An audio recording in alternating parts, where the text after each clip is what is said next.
Hi, everyone. Last week, I had so much fun chatting with Jane Porter for our final episode of Season 2. Don't worry, the first episode of the second chapter Season 3 will be dropping on 11th May. This short bonus episode is a recap of where we've been so far, a look at where the second chapter is going, and a big fat thank you for listening. In our first 2 seasons, across 20 episodes, I've had the pleasure of chatting with 17 different women, all over 35, who have made some incredible life choices. There was Julie Binish on our first ever episode, who started as a sex therapist but became an actor in her 40s. You know, obviously her needing quite a lot of extra care, you know, there was no way I could have thought about acting for all that time. I just couldn't.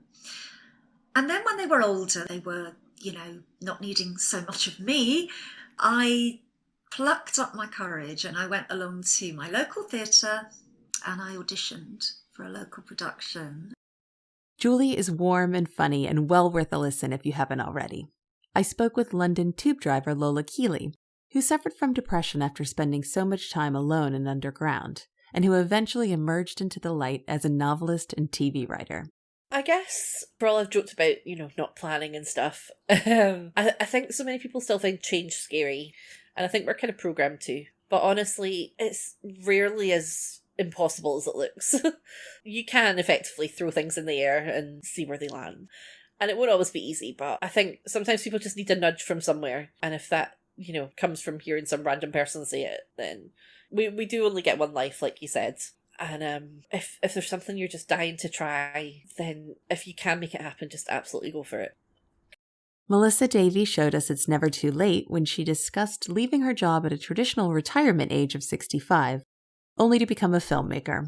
Why did you leave a corporate job and become a filmmaker? This is amazing. Tell me how that worked. And then they got into their fears about aging, and they got into their experiences and dealing with grandmothers or other elder women that they knew. They feel that if they didn't hear women's stories, that they would lose a lot of information that they could use now and hang on to as they got older. And more recently, we got to hear from Laura Garwin, who went from scientist to professional trumpeter, Lynn Keddy, who went from high-end glossy magazine publisher to artist and garden photographer, and Shelley F. Knight, whose mission is to make grief something we're a little bit more comfortable talking about. Grief has changed over the years because, you know, back in the day, we used to have dying loved ones at home around us. And, you know, we'd sort of like tend to them. There wasn't fear around death. It was almost an honour.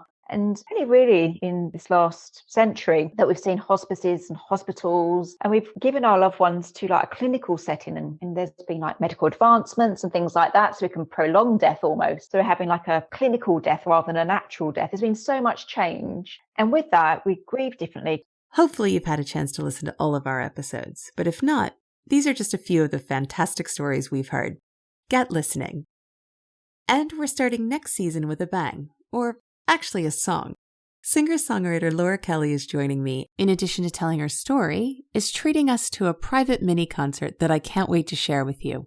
We also have giveaways from the second chapter, more stories of women who have changed their lives and careers after 35, and some experts with tips if you're going through or considering your own career or life changes. I'd like to also give a shout out to a couple of other brilliant podcasts because I'm amazed by the supportive community of really great hosts and their shows.